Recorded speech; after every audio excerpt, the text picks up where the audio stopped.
Welcome back. Here's another review and feedback game. Because I hadn't seen a lot of submissions on Reddit or other platforms, I've decided to go ahead and grab some things from Drop.SC. If you don't want your videos hosted by me or whatever with regards to this, let me know. I'll take them down. But I figured that this is a good way to grab some fights that you wouldn't necessarily see, different MMR ranges. And so this will be my first one using that method. As you can see from the video in front of us, there's a few supply caps that are here. Obviously, this is a relatively short game at about 10 minutes. That's mid-game, early, late game, where it finishes up. You can see several supply blocks. The armies weren't exactly crazy large or anything like that. I mean, the scale is up to the 10K with 7.5K, which is actually pretty high. It's not amazingly high, but it is definitely up there. That being said, what we're going to do is we're going to jump right on into it. It is a Zerg versus Protoss with sØren and Spartansold. And here we go. I'm going to load right on in. Oops, I forgot to turn this on. This is my fault. It is on Oceanborn LE. The red player is the Protoss in the lower right-hand corner.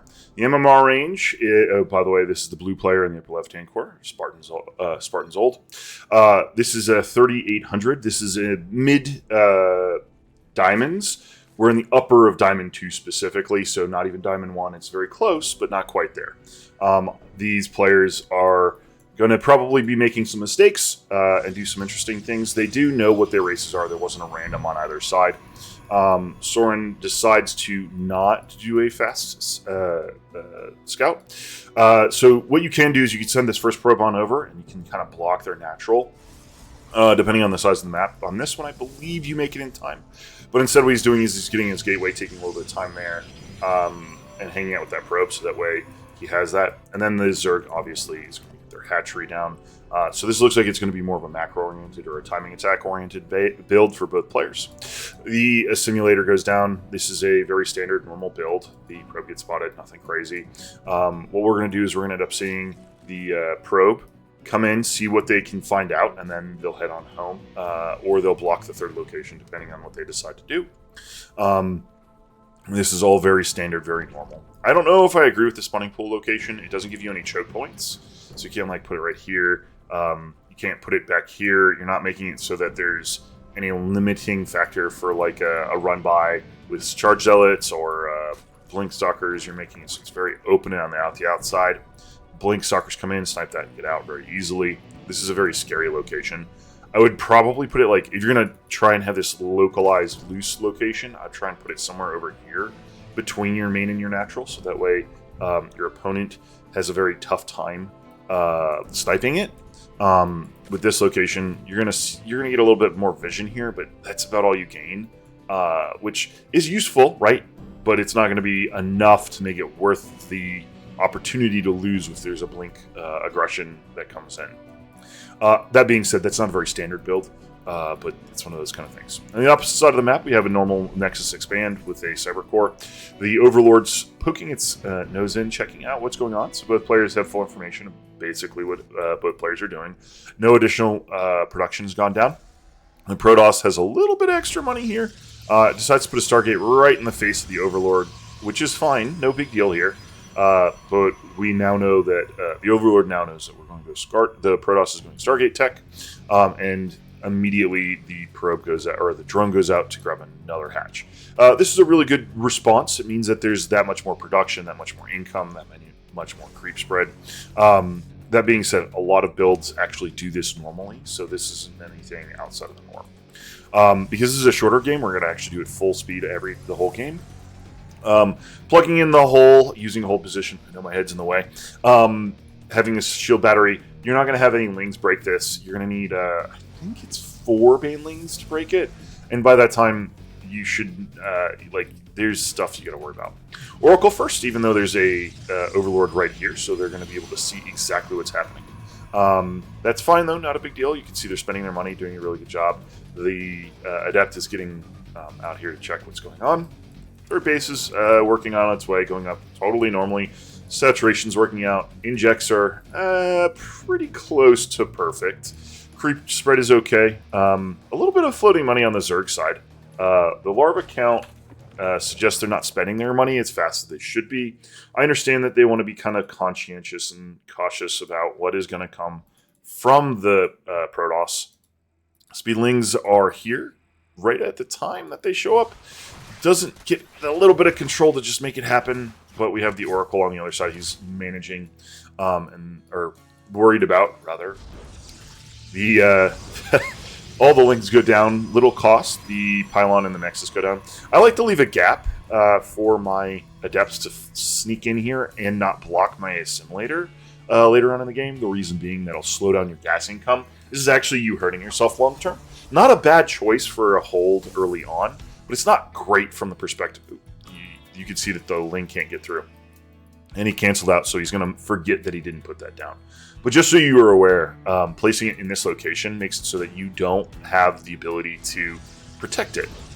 Does a Forge Gateway step up, so they're looking for more of a macro-oriented game. The Oracles have gotten 0 kills, but they are out. The Phoenix is out, taking out Overlords. Overlords should be coming back close to Creep so that Queens can protect it. Obviously, Queen production has increased while we were on the other side of the map. We have a Roach Warren and an Evo Chamber. Extra gases that have gone down. Pretty standard, nothing crazy. The Phoenix is coming in, taking a look. Does not actually take out that Overlord. I would have taken out that Overlord personally. That is a real Phoenix, but you know, maybe he decided that he didn't want to because it takes a long time and wants information about his opponent. Back over to our Protoss. He's grabbing a whole bunch of gateways, which is something that you would expect to do at this time. Templar Archives, you can also see all this production in the upper left-hand corner. Oracle, or the Phoenix rather, takes some little damage. Missile tack. Oop, it's going to go down. It's so close. So you want to rally that away from Creep. You want to make sure that you get that really far away. Almost full saturation on all of the bases. Everything here is fine. Having one short is okay. I wouldn't worry about it too much.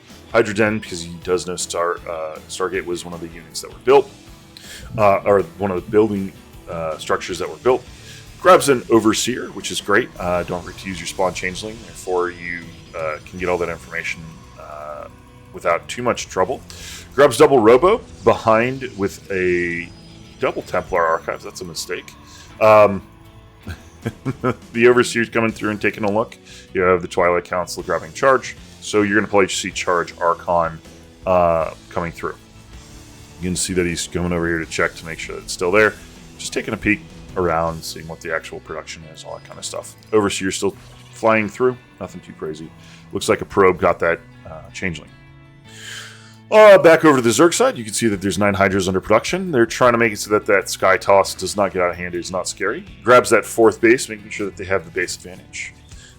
Another Phoenix coming in, doing no damage, just a little fiddly damage against stuff, just checking to see what's coming out. Doesn't know exactly what's out there, but I would have made the leap when you saw the Roach Warren, and then you're probably going to get Hydras pretty quickly after that, especially if they know you're going to Sky. Ling's set up for the 4th base expansion. The Protoss is busy building Archons and Immortals, and ain't nothing too crazy. This looks very much, we didn't touch each other. So my advice for both of these players would be, make sure you do some kind of harass. Make sure there's kind of more of this going on. Excuse me. Because that's what's going to get your opponent out of their rhythm. And if you're able to do damage to your opponent, don't overcommit, right? Send like a handful of Lings. Make sure that they still have the adept in location. Make sure that you can see if they're continuing your Stargate production, so on and so forth. But try and mix in a little bit of harass of some kind, something to make it so that your opponent just doesn't do whatever they want. The reason being is if you continuously let your opponent do whatever they want, they will eventually show you that they are an endgame player and beat you, unless you are somebody that is an endgame player. And then, well, in that situation, you are going to end up facing people that are similar to your skill set that are at that level. But you're going to find quite often that people that are really good players at late game, and you want to be very conscientious that those players can struggle with cheeses or any kind of like early game harass. And that's why I'm suggesting you do that. Also, with this kind of fight, make sure that you have your units in the correct orientation. You're going to want your roaches in front. Those are your tanky units, so you want to make sure that you have those to start at the front. Obviously, running into that many Immortals that quickly is scary, and this is a big fight. This is probably going to be the determiner of the game. And it looks like the Protoss, who has the shorter distance to resupply, is going to do a lot better here. Ooh, nice job on the Immortals taking that damage. Overlord's out in the open, and then a charge across. So what ended up happening was the Zerg, who got very close to max out. We're going to go back just ever so slightly so we can look at that. He got pretty close to max out. He didn't quite make it all the way there. Attacked and didn't have the units on the backside. His larva isn't sufficient, and he doesn't have the bank to remax immediately. The Protoss on the other side is doing a very gas-intensive, very heavy army in that the Zerg does not know that he has 5 Immortals, did see that that is a double robo, and doesn't have the proper unit composition to handle that. And so when he ends up going into this fight, his position of his units don't have the correct concave, decides to continue to fight in a way that makes it so the shield batteries are able to heal some stuff, isn't actually putting the units that should be in front, and then is also having a little bit of struggles with pulling back, right? This is an army where you want to hit, pull back, hit, pull back, hit, pull back.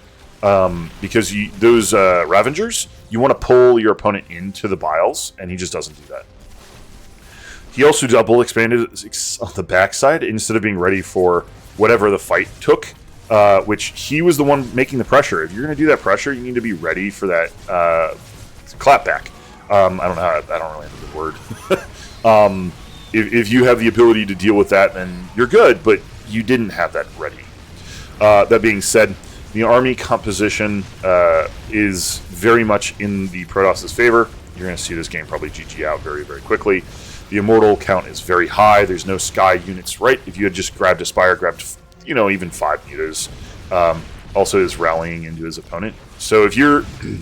All right, so there's a lot going on, and I want to talk about a few things.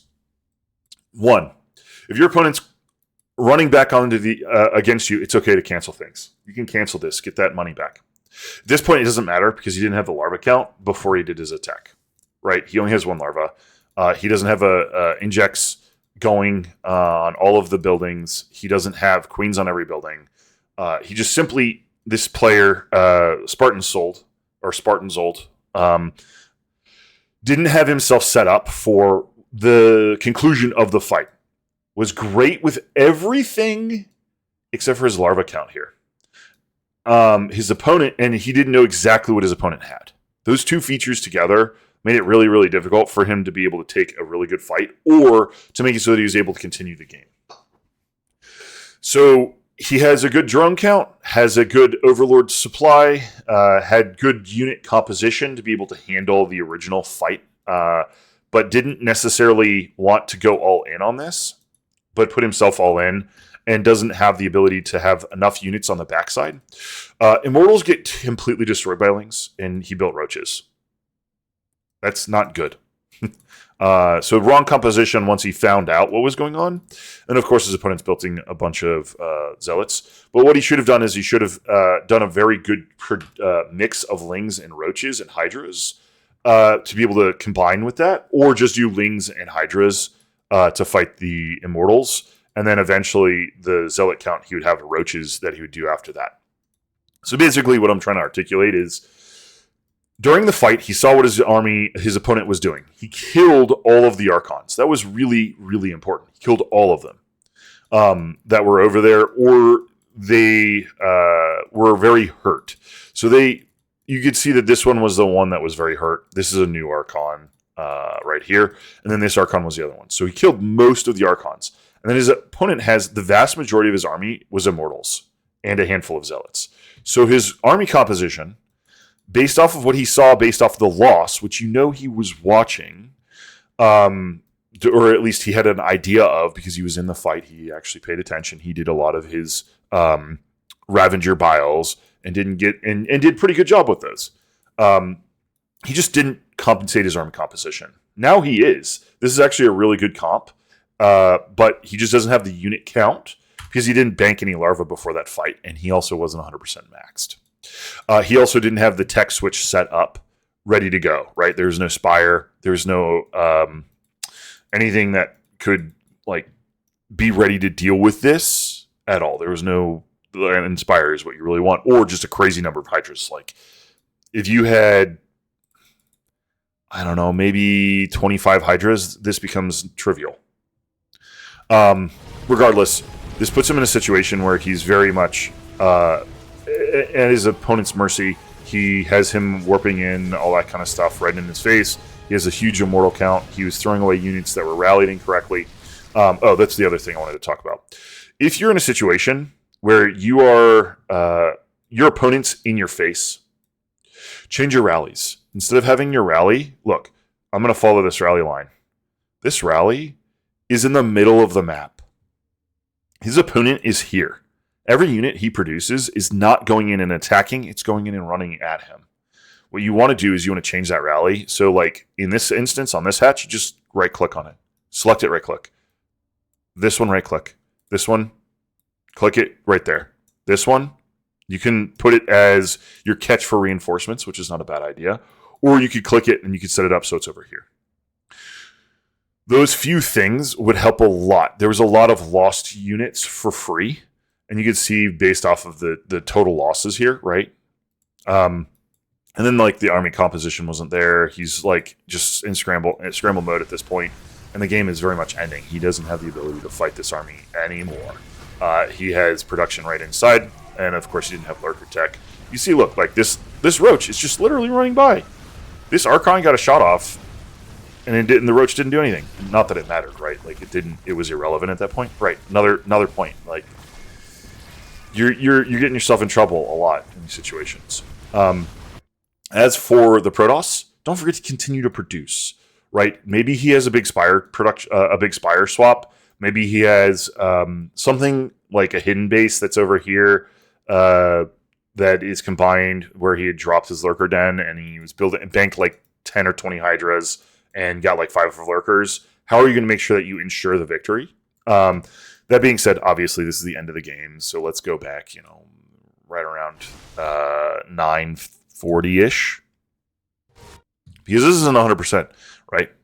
And then I'm going to go check, like the robos aren't producing, the warp gates look like they're all down. So yeah, we're okay on warp gates. And then Stargate, we swapped out of it after our initial defense, which was a very defensive thing, like a very protected thing. So if you wanted to continue production with this, that would be something I would probably recommend. But that's maybe more production, or where is your expansion, right? Like expand behind this, maybe. Take a probe and scout, see where else your opponent's at. I get it. When you get really close to the end of the game, it feels really good, and you want to do that.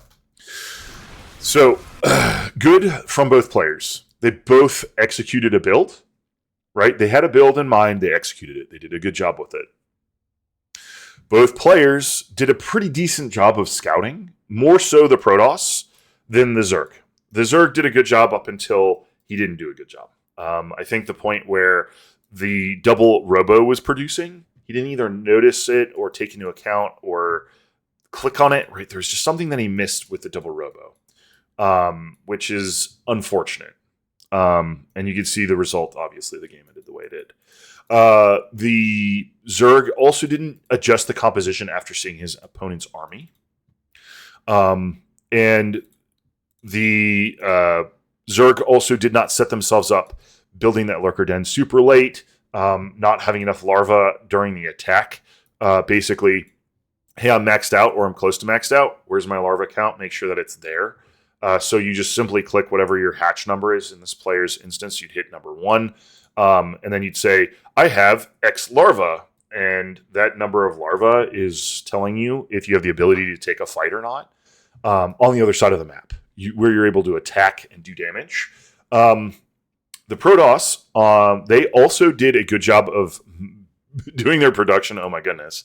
They did a decent job on their upgrades. They did 111. I don't know if I would have done that. Armor is amazing for Zealots, so definitely something you want to do. Ground weapons is amazing for your Immortals. I don't know if I would have gone to... I think I would have probably gone to Ground Armor level 2 before I would have gone to Weapons level 1, just simply because the Zealot army that you have at this point, which is different than when you were taking the fight, right? Initial fight, fine. But that simple adjustment with what you're doing, with like getting a higher level of upgrade of armor, makes it so your units last longer. And Protoss units last a long time already, but making them last even longer means you're going to get more shots off. So that +1 attack is useful, but not quite as useful as ground level 2. And shield is just straight up inferior to the other two options. At this point, like a lot of professionals don't even build shield until like super late, or if they're doing like Stargate.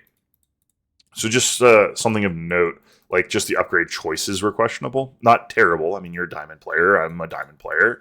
Actually, you've got 100 MMR over me, so you can't take too much criticism from me. I'm not that great. The other thing is that the Protoss, what they did not do well is they didn't. Once they started winning the game, they didn't ensure the victory. They didn't grab that extra base. They didn't continue to produce units. They kind of just, I'm in the victory chair. Cool. And they let it go. And at some point, you're going to run into a situation where there's somebody that does something that will kill this army, and you're just in trouble. In this situation, obviously, we're too far gone, but I think you get the idea. Other things that you can do to shear up yourself to make sure you don't get like a run by right now would be devastating. Just like 10 Lings, if they had snuck them off, that Ling group here, snuck off and gotten some kills here, gotten into them in here, killed off with all this stuff and or all of this stuff, you would be in trouble. Right? Your income would have been devastated. You would have to be all in with what army you had. You wouldn't have had you would have had all these immortals, fine. Like, actually, I think it was these 5 that are over here. But you would not have had as many zealots. You'd have been a lot more. There would have been a lot more challenging issues that would occur. Things that the Zerg didn't do well, other than just that little bit of the extra scout, was they did, and the larva, okay, we talked about that, is that they overexpanded and didn't cancel. But they, at that point, didn't have the larva, so meh. All right. That being said, that was a great game between both players. I personally thoroughly enjoyed it. I look forward to seeing more games, maybe from other people, but you can see what happened here. But good game, guys.